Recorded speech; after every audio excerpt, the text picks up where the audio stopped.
Diz assim: olhando para Jesus, autor e consumador da fé, o qual pelo gozo que lhe estava proposto, suportou a cruz, desprezando a afronta, e assentou-se à destra do trono de Deus. Aleluia. Agora, Apocalipse, capítulo de número 22 e o versículo de número 12. Louvado seja Deus. Diz assim: e eis que cedo venho, e o meu galardão está comigo, para dar a cada um segundo a sua obra. Aleluia. Aleluia, Deus. Glória a Deus. Glória a Deus. Irmãos, o tema que o Senhor me colocou essa noite no coração para trazer a vocês é o gozo proposto. E guarde esse tema no seu coração, porque dentro dele eu quero discorrer nessa noite. Quando nós olhamos o capítulo 12 do livro de Hebreus, nós vemos o Paulo. Embora esse livro não tenha aqui assinado por autoria de Paulo, os teólogos entendem pela forma de escrever que também foi o apóstolo Paulo que escreveu essa carta aos Hebreus. E ele nos exorta para que nós venhamos, já que nós estamos cercados de uma nuvem tão grande de testemunhas, que nós venhamos também correr essa corrida, que nós venhamos aqui nos desprender de todo embaraço, que nós venhamos abrir mão de coisas que nos afastam de Deus, que nós venhamos abrir mão de qualquer coisa que nos atrapalhe desse momento de comunhão e continuar a corrida. Quem aqui pratica ou já praticou qualquer tipo de esporte, entende que quando você termina, quando você alcança o objetivo, é muito bom, mas durante é sofrimento, é canseira, você fica ofegante, você sente dor. Mas quando nós olhamos para o resultado, a gente passa por esse processo com prazer, porque o nosso corpo está condicionado e se condicionando cada vez mais. A cada passo, a cada esforço, a cada dia, nós estamos mais próximos do nosso objetivo. Mas eu não poderia falar desse versículo, desse gozo proposto, do qual o escritor aos Hebreus fala, sem antes falar do capítulo 11 dos Hebreus, porque o capítulo 12 nada mais é do que uma continuação. E quando nós olhamos aqui para o capítulo 11, ele dá alguns exemplos de heróis da fé. Aqui o escritor, ele nos fala sobre pessoas que tiveram uma vida tão difícil quanto a minha e a sua, ou até mais difícil do que a minha e a sua, porque nós hoje passamos por tribulações que nós mesmos causamos. A Bíblia fala que nós não passamos por tribulação senão nós mesmos causamos. Não nos sobreveio tentação senão humana. Nós vemos aqui Abel. Aqui é o primeiro registro dos heróis da fé do livro de Hebreus. Fala sobre Abel, que ele ofereceu a Deus um sacrifício muito melhor do que o de Caim, porque Abel entendeu que ele era pecador, ele entendeu que ele precisava oferecer um sacrifício a Deus e pedir perdão pelos seus pecados. E Caim simplesmente ofereceu ali alguns legumes como uma oferta a Deus, e ele não reconhecia que ele era pecador. Pela fé, Abel entendeu ali que ele precisava adorar a Deus. Enoque, ele foi transladado, ele foi levado vivo ao céu. Por quê? Porque pela fé, ele entendeu que ele precisava andar com Deus. Ele entendeu, irmãos, eu estou falando isso aqui, é interessante nós observarmos que esse personagem que eu estou citando aqui não tinha pastor, não tinha templo, não tinha um irmão, não tinha uma igreja, não tinha ninguém a pregar, não tinha evangelho. Eles apenas ouviram o testemunho de um Deus que havia criado o céu e a terra, e pela fé eles decidiram andar com ele. Noé, pela fé, construiu uma árvore gigantesca no meio do deserto sem nunca ter chovido. Deus chega para ele e fala assim: ó, vai vir chuva daqui um tempo, você constrói uma árvore aí. Nunca havia chovido sobre a terra. Noé simplesmente, não, o senhor falou, está falado, vou lá construir. Foi lá construir, e o povo falando que ele era doido. Você está doido, rapaz, construir arca no meio do deserto ainda? Você vai navegar nas dunas de areia, você está ficando doido? Não, meu Deus falou comigo.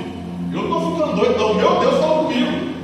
Não tinha um profeta para orientar, não tinha um irmão do ciclo de oração que queria lá dobrar o joelho, pedir uma oração e Deus revelava o profundo escolhido. Não, Deus falou com Noé, e Noé constrói a arca, e quando Noé termina a sua obra, quando Noé ele termina a obra, a corrida, vai encosta na proposta, a Bíblia diz que as propostas do céu se abriram e todo mundo sabe a história. Houve a maior devastação da humanidade que se tem registro na Bíblia Sagrada, mas pela fé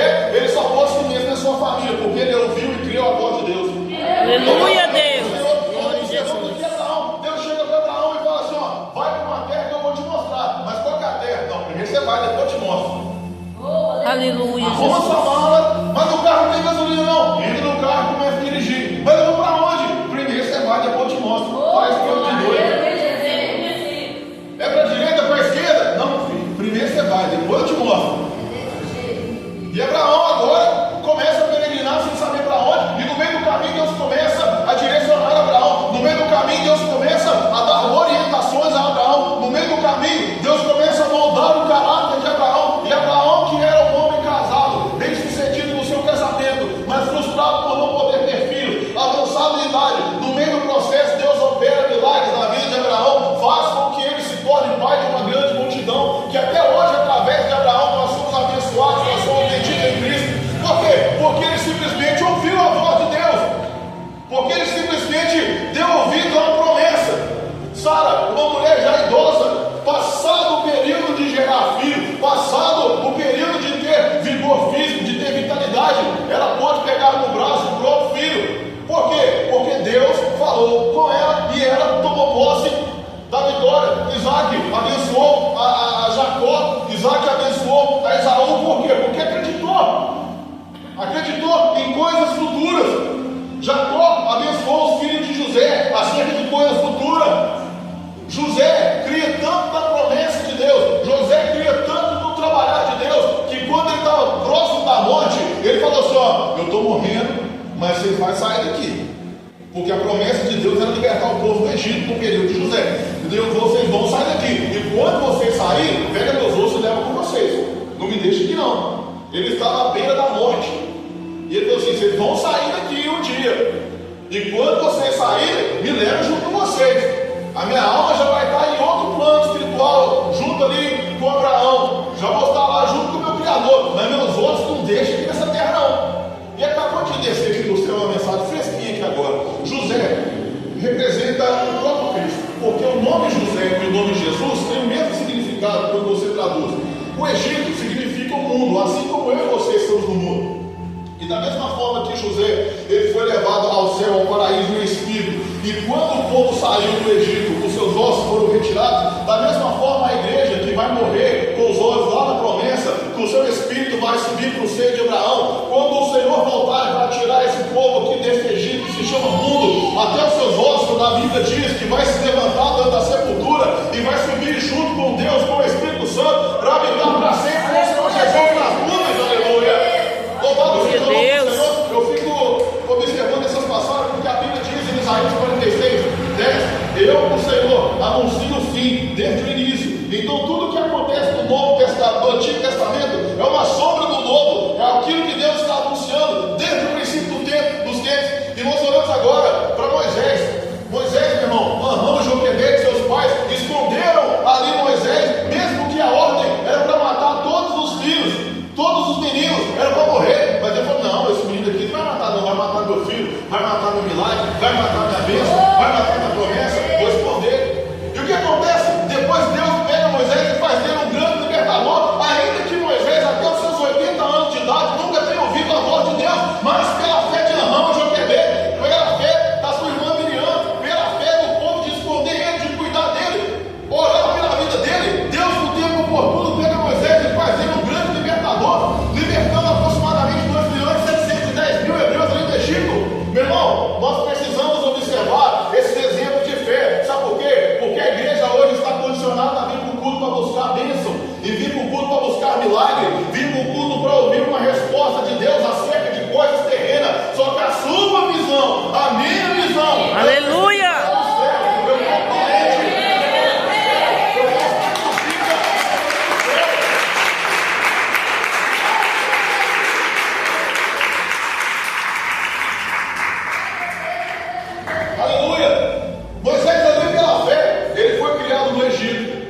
No meio da riqueza, ele foi criado no meio de excelentes escolas, ele foi criado ali no meio de uma cultura militar, se tornou um grande guerreiro por causa disso.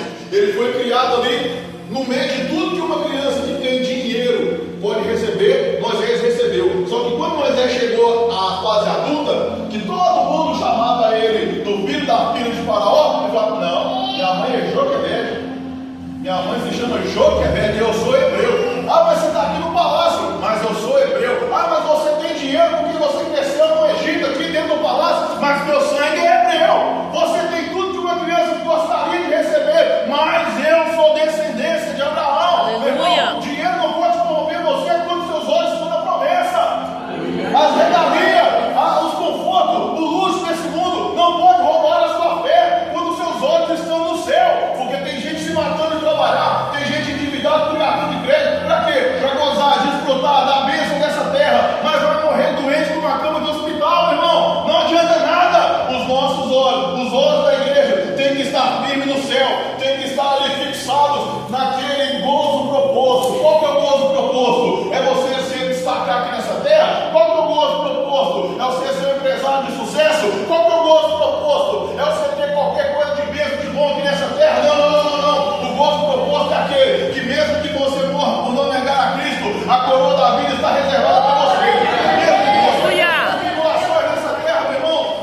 marcos da forma. Porque Deus advertiu Moisés: vou passar meia-noite, vou matar os primogênitos de todo mundo. E na casa que tiver sangue de cordeiro, parece que é loucura. Aí eu vou passar um sanguinho aqui então e tá tudo certo. É só isso. Mas você tem certeza? Faz o sangue do cordeiro aqui. E Moisés ali advertiu o povo, orientou o povo, e o povo que passou ali o sangue do cordeiro ali nos lugares das suas casas, das suas portas, ninguém foi alcançado. Mas todos aqueles do Egito que não deram ouvido à orientação que veio de Deus, os seus primogênitos foram mortos. Josué de Israel, pela fé, olha que doideira, rodeia essa cidade aqui 7 vezes, e na 7ª vez você rodeia 7 vezes, e eu vou derrubar esse muro tudo do chão. Irmão, eles não estavam andando, cantando e coincidentemente aconteceu um terremoto, não. Foi seguindo a ordem. No momento exato que eles rodearam a cidade 7 vezes, começa a tremer e as muralhas de Jericó vieram abaixo. Por quê? Porque eles creram na palavra. Eles creram na palavra, na orientação de Deus. Louvado seja o nome do Senhor. Raabe, meu irmão. Raabe, eu não sei se todo mundo aqui lembra quem foi Raabe, mas Raabe era prostituta. Raabe era uma mulher que ela tinha problemas emocionais profundos, feridas abertas profundas, como qualquer homem ou mulher hoje em dia que sai se entregando para qualquer um na esquina aí, ele pode pagar de bonitão, de pegador, da mulher empoderada, mas por dentro está destruído. Ele acha que ele é livre para ficar com quem quiser, e passa o rodo e pega todo mundo, achando que é o bom, mas por dentro, a longo prazo, ele está se destruindo. Ela está perdendo completamente o seu valor. Eu mando de mim, eu sei da minha vida, sabe nada, manda nada, sabe nada. Raabe, ela tinha esses complexos. Raabe, talvez a Bíblia não entre em detalhes acerca disso, mas nós compreendemos por ser assim as pessoas que seguem por esse caminho. Ela era ali desprezada, ela era uma mulher que só era procurada para ser usada e descartada, mas quando ela absorve a fé e dá ouvido à orientação do Altíssimo, agora ela entrou na galeria dos heróis da fé. Olha só, onde Deus coloca uma pessoa que dá ouvido, inclusive da própria linhagem de Raabe veio Cristo, da genealogia de Raabe veio o próprio Salvador da humanidade, uma mulher que era prostituta, uma mulher que não tinha valor, uma mulher que era ignorada pela sociedade, agora da sua linhagem, da sua genealogia, nasceu o Salvador. Ah, pastor, você não sabe o que eu fiz na minha vida no passado? Eu não sei, não quero saber. O que eu sei é que se hoje você absorver pela fé a orientação do Altíssimo, a Bíblia diz: se alguém está em Cristo, as coisas velhas passaram, tudo se fez novo. Eu já matei, pastor, eu já usei muita droga, eu já roubei, eu já prostituí, eu já fui lá nos enfim, bateu os tambor, eu já criei outros deuses, não importa por onde você andou, se hoje você absorver esse gozo proposto, o seu nome vai ser escrito no livro da vida, e a sua vida vai ser transformada, meu irmão.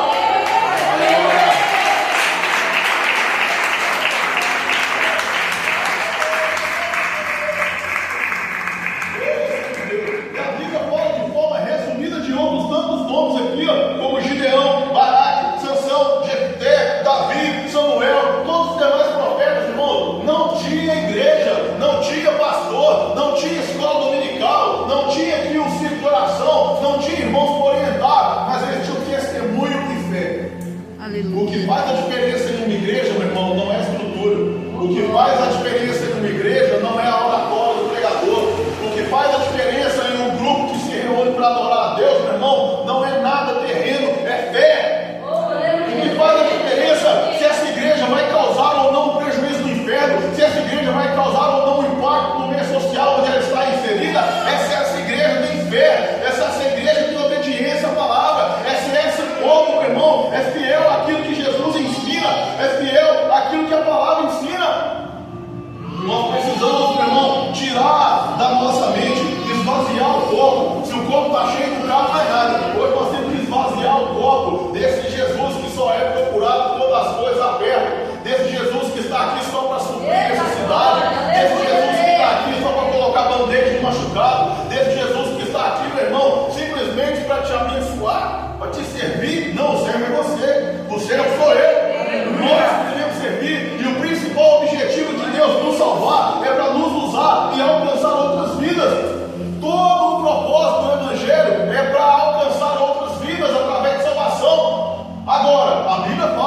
dá dom a cada um conforme for útil. Chegou uma pessoa para evangelizar, os capetas estão lá, você já dá aquela alongada assim, ó. Eu falei, então vem.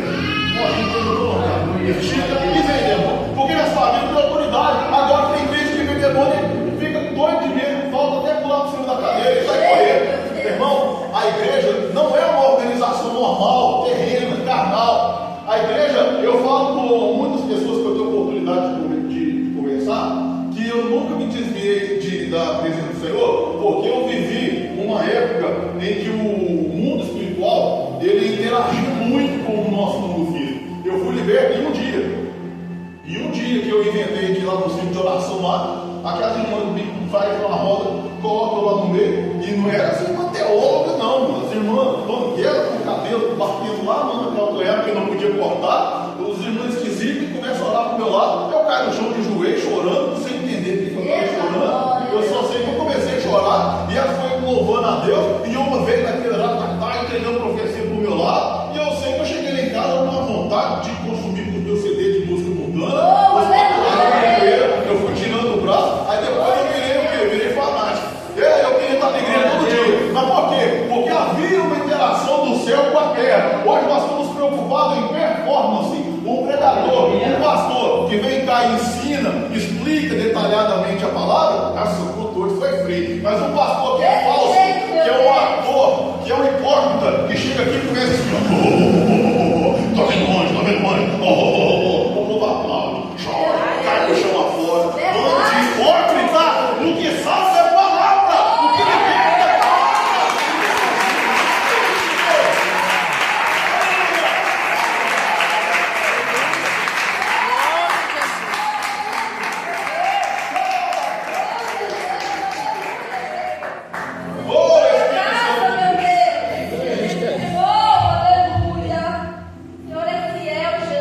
Agora eu vou contar para vocês uma coisa aqui, ó.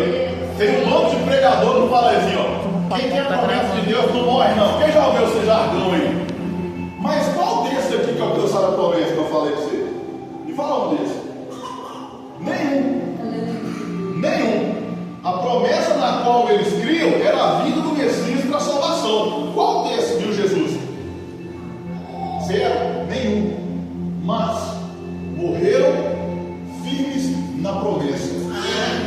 Aleluia, Deus. Conforme diz a palavra em 1 Coríntios, capítulo 15, versículo 52, que aqueles que morreram em Cristo ressuscitarão primeiro.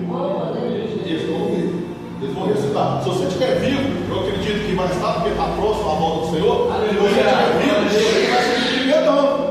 Vai subir primeiro Abraão, Isaac, Jacó, José, Moisés, Sansão, Davi. Vai subir primeiro e encontrar com o Senhor Jesus. Depois nós, os que estivermos vivos, seremos arrebatados e estaremos com o Senhor e nos ares para sempre. Irmão, todos esses morreram em Cristo, não viram Cristo, mas Jesus, da mesma forma que vai fazer comigo e com você, naquele grande dia, ele vai chegar para eles e vai dizer assim, ó, vinde bendito de meu Pai, possuir com herança o reino que nos está preparado desde a fundação do mundo. Meu irmão, vale a pena ser fiel, meu irmão.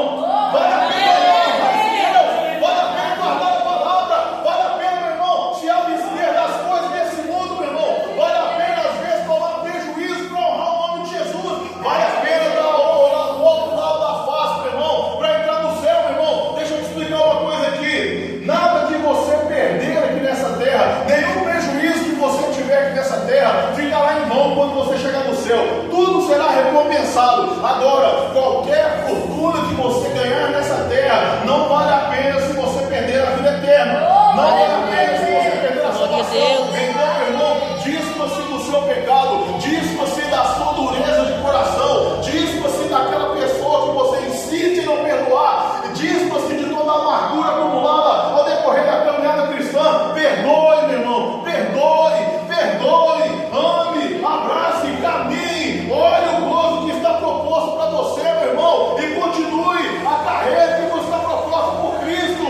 A igreja precisa olhar para o céu. Hoje nós vemos aí para todo lado essas igrejas que são muito grandes, está tudo ruindo, está tudo caindo. Todos os líderes, eu não vou falar nome de nenhum, porque não é o propósito, mas os seus líderes envolvidos em escândalo, os seus líderes envolvidos ali em desvio de dinheiro, desvio de conduta, desvio de caráter, olha para as igrejas ali como número, como cabeça e só. Meu irmão, sai fora desse tipo de coisa. Ah, pastor, mas eu estou orando, né? Não, meu irmão, fica orando não. Se você conhece alguma igreja que está com esse tipo de coisa, passa longe, porque Jesus não está lá. Eu lembro agora, me vem à mente Apocalipse capítulo 3, versículo 20, onde Jesus diz assim: ó, eis que estou à porta e bato, e se abrir, entrarei e cearei com ele. Jesus vai entrar, obrigado. A Bíblia fala em Apocalipse 3:20 que Jesus está batendo na porta de uma igreja, não é na porta do coração de ninguém. Jesus está do lado de uma igreja, não é do lado de fora do coração de uma pessoa que não recebeu ele como Salvador, de alguém que está vacinado. Aí o texto vai dizer que se abrir, eu entrarei e cearei com ele, não com a igreja. Por quê? Porque tem igreja que Jesus já saiu faz tempo e ele não quer entrar mais lá. Por quê? Porque ele não é adorado, ele não é aceito naquele ambiente.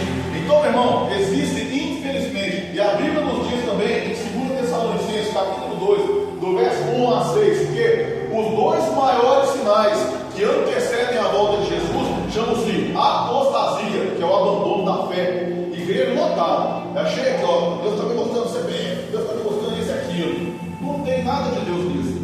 Os seus corações é só dinheiro. Você vai conhecer esses líderes fora do altar, farra, pique e foguete, piscina e aleluia, faz o pix. É a mais pura verdade. E o outro sinal, que é o último sinal que antecede a volta de Jesus, a ascensão do anticristo. A apostasia já está aqui. Líderes se vendendo. Pessoas aqui chorando aqui dentro da igreja aqui, mas às vezes está chorando porque está com depressão, não é presença de Deus.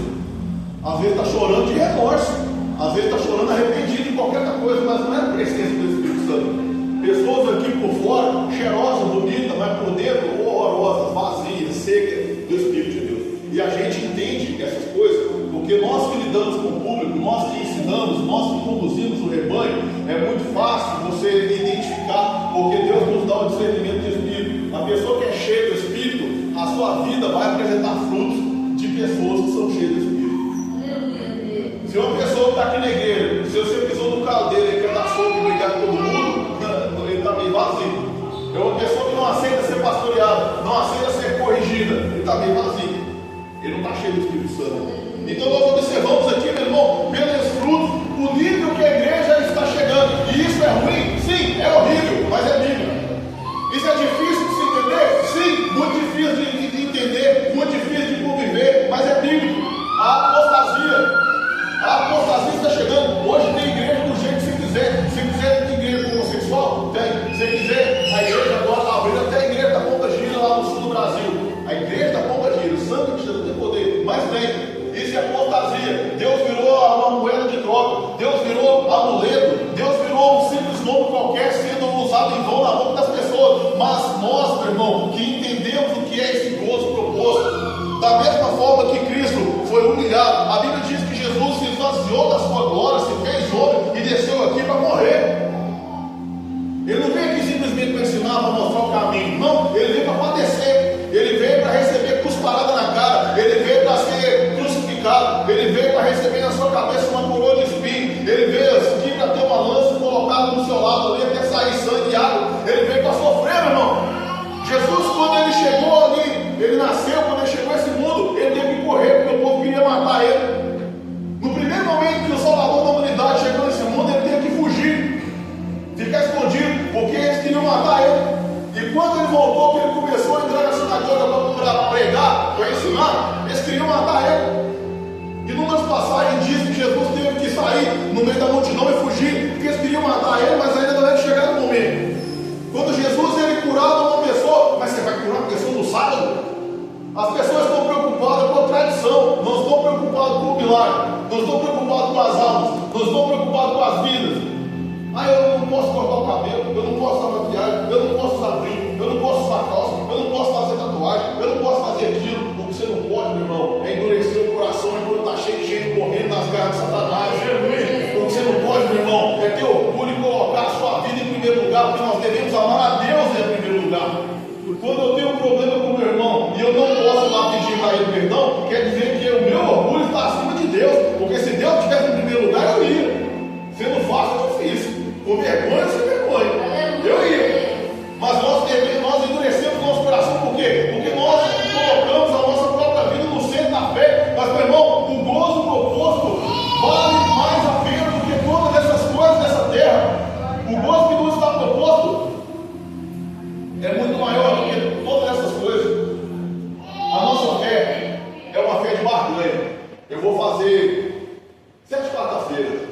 Deus abre a porta de emprego. Eu vou orar 7 madrugada, 3 horas da manhã, porque eu quero que Deus restaure o meu casamento. Deus vai entrar na vida de miserável, vai correr. Barganha. Deus ficou olhando assim e falou assim: quem vai? Quando os portugueses chegaram aqui no Brasil, no ano de 1500, eles chegaram com os índios, que eram donos dessa terra, e falou para eles assim: ó, continuando esse espelho aqui, você vai ver essa madeira aqui. E os bestas nunca tinham visto a própria imagem, o espelho ficou todo doido. E pegou aqueles espelhos ali e várias outras coisas e trocaram aquilo que realmente tinha valor por coisa que não tinha valor. E o evangelho que nos foi ensinado desde então, a forma que o Brasil foi catequizado, foi evangelizado, foi de um evangelho de barganha. Hoje você pode ver que tem pastor que sobe aqui e fala assim: se você não der o dízimo, o devorador vai entrar na sua vida. Então você não paga, você não oferta com alegria, você não devolve o dízimo porque você entendeu que era para aproximar o crescimento do reino. Você está pagando aqui uma empresa de vigilância celestial. E se você não pagar, os vigilantes do céu vai deixar os ladrões do inferno entrar na sua casa e roubar essas coisas. Não, não existe. Isso é barganha. Nós chegamos aqui e falamos assim: Senhor, se o Senhor me abençoar, eu vou fazer tal coisa. Eu vou estar na igreja, eu não vou faltar da escola dominical, eu não sei do que, não sei o que. Isso se chama barganha. Deus não trabalha barganha. Por quê? Todo preço você pode oferecer a Deus por um milagre. O que você pode fazer a Deus que Deus esteja precisando? Você acha que Deus chega lá na dispensa dele e fala assim: nossa, estou precisando tanto de alguém orando pela manhã? Irmão, eu não preciso do milagre. Deus não. Eu não preciso de coisas dessa terra. Deus não. Então nós temos aprendido desde então esse evangelho que, por exemplo, as pessoas entendem que Deus cura. Lembra quando Jesus foi curar aquele cego de nascença? O discípulo chegou para ele e falou assim: Senhor, quem pecou para ele nascer assim? Quer dizer, Deus tem que punir. Imagina se Deus fosse punir a gente por nosso pecado. Imagina se Deus fosse tratar a gente dessa forma, porque nós já nascemos merecendo o inferno. Só que o que Deus faz é o contrário. Ele vem pela graça e nos oferece o céu. Nós nascemos aqui convertidos aqui já carimbado, passagem carimbado para o inferno. Por quê? Porque nós somos concebidos em pecado, nós crescemos em pecado. Você já viu que criança mente, chega com uma certa idade e fala mentira? Mas é por que esse menino está mentindo? Não tem nem idade. Por quê? Porque já nasce você mentindo mal. O ser humano ele não aguenta a pressão. Você pressionar uma criança, ele vai mentir na hora. Até o adulto mente, mas enfim, estou falando da criança. Por quê? Porque nós já nascemos com essa natureza caída. Mas quando nós temos o encontro com Jesus e que o Espírito Santo de Deus passa a habitar dentro de nós, meu irmão, aí a coisa muda. Aí a coisa é diferente. Por quê? Quando eu entendo que eu sou liberto do poder da mentira, do poder da morte, do poder do pecado, eu tenho liberdade para ser quem eu sou. Eu posso ser taxado como chato, eu posso ser taxado como conhecido, mas eu não me importo com isso, porque o sangue de Jesus já me comprou. Irmão, esse evangelho de barganha, ele é tão antigo que não sei se vocês lembram do evangelho do livro de Atos, capítulo 8, quando o evangelho chega em Samaria, Simão vê os apóstolos fazendo milagre, operando cura, libertação, ele fica doido e chega para ele e fala assim: quanto é que vocês querem aceitar esse dom aí? Deu com a mão na cabeça dos outros e eles receberam o Espírito Santo. Achando que se compra o dom de Deus com dinheiro, os apóstolos olham para ele assim: você não tem parte desse ministério aqui não, rapaz, você vai morrer. Você vai orar a Deus e pedir perdão aí, porque senão você vai morrer. Misericórdia, ora a Deus por mim, se você orar, ele vai ouvir. Vai orar você dentro, sai fora.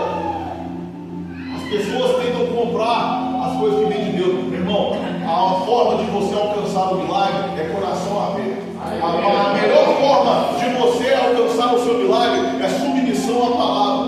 O livro de Tiago, capítulo 1, versículo 22 diz: tornai-vos, pois, praticantes dessa palavra, e não só ouvintes, enganando a vós mesmos por falso discurso. Absorva essa palavra, leia essa palavra, estude essa palavra, viva essa palavra, dê testemunho de Jesus na terra, dê testemunho de Jesus na sua família, dê testemunho de Jesus no seu trabalho, dê testemunho de Jesus no seu meio social, e com plena certeza o céu estará ao seu dispor, meu irmão, porque também Hebreus 1, verso 14 diz: anjos são espíritos ministradores a fim de servir aqueles que amam herdar a salvação. Existem anjos disponíveis para servir aqueles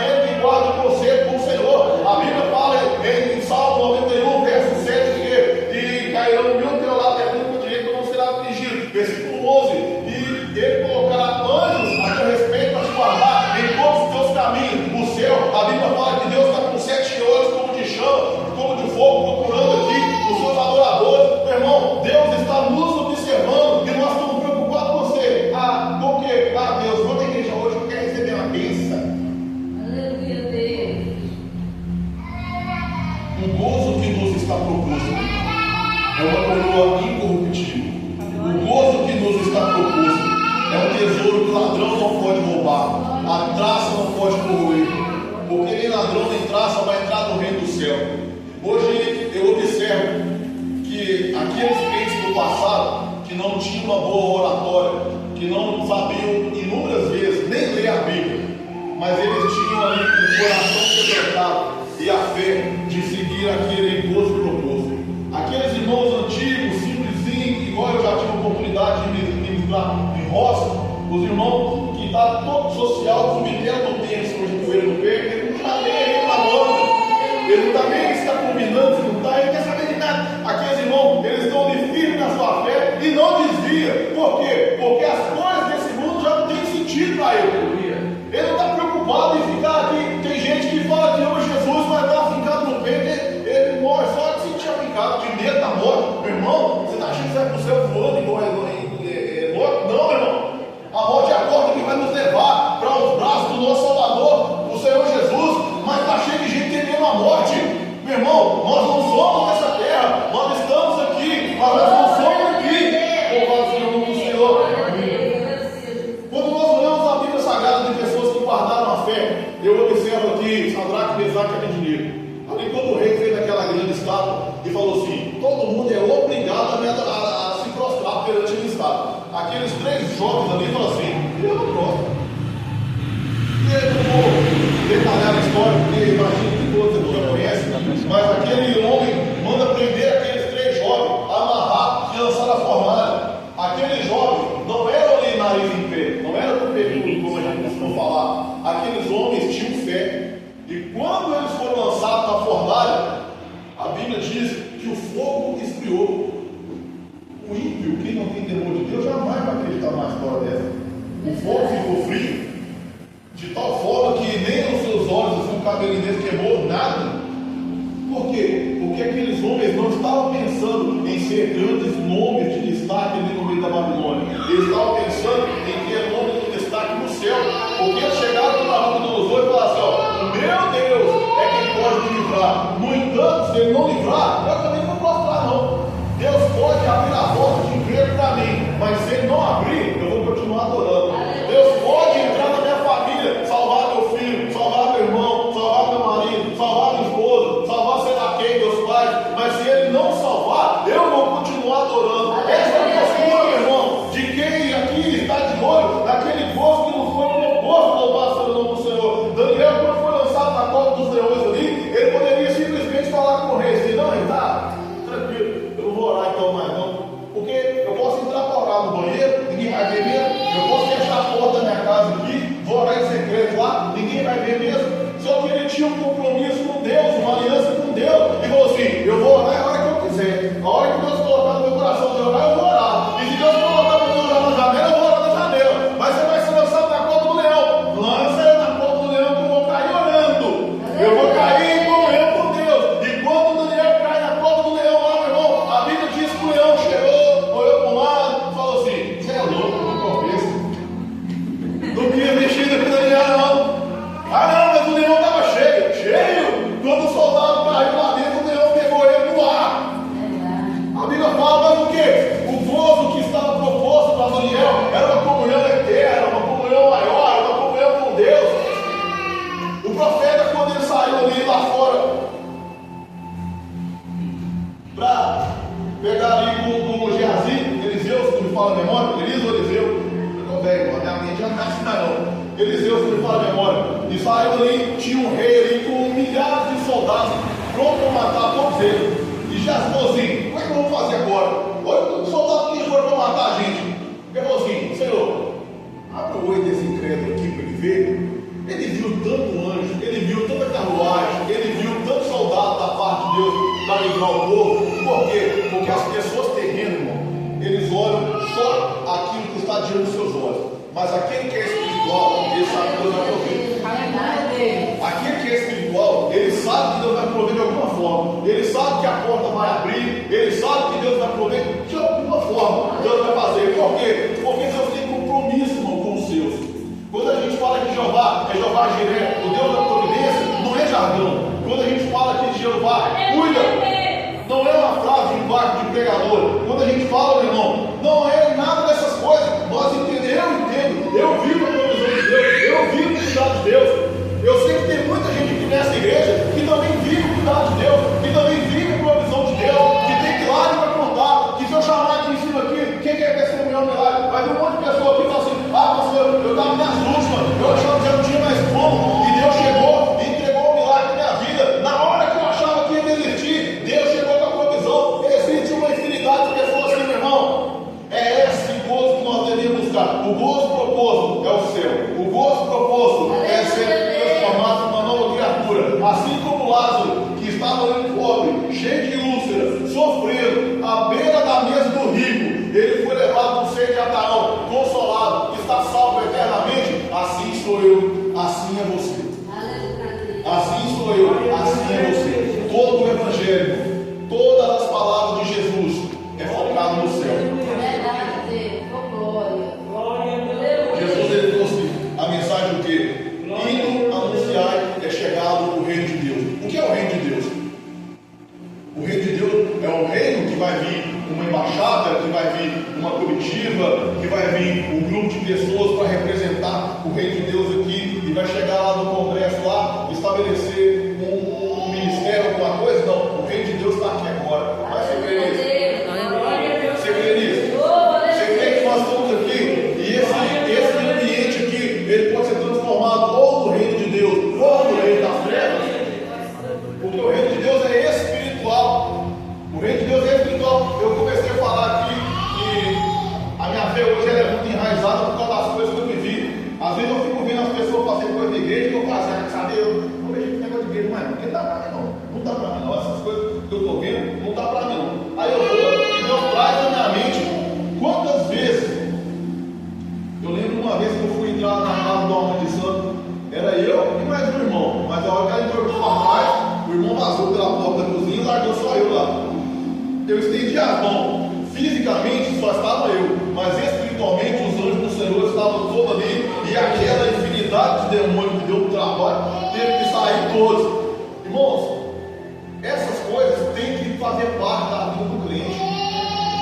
Quantas vezes eu já cheguei em lugar também, já uma outra igreja onde eu pastoreava lá, a irmã chegou lá, irmã não, né? A senhora lá falou assim, vai em casa orar, porque tem 2 semanas que eu estou dormindo. Aí nós fomos orar lá, o capeta correu no telhado.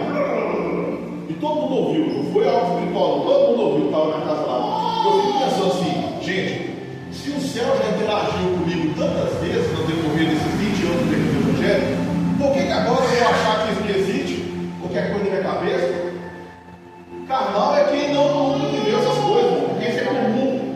Isso é comum. Eu já vi pessoa endemoniada vomitar terra do cabelo, já vi enfermidade sair, já vi a pessoa surda, no momento da oração, estoura o ouvido aqui, desce tem caldo de água assim, a pessoa volta a ouvir.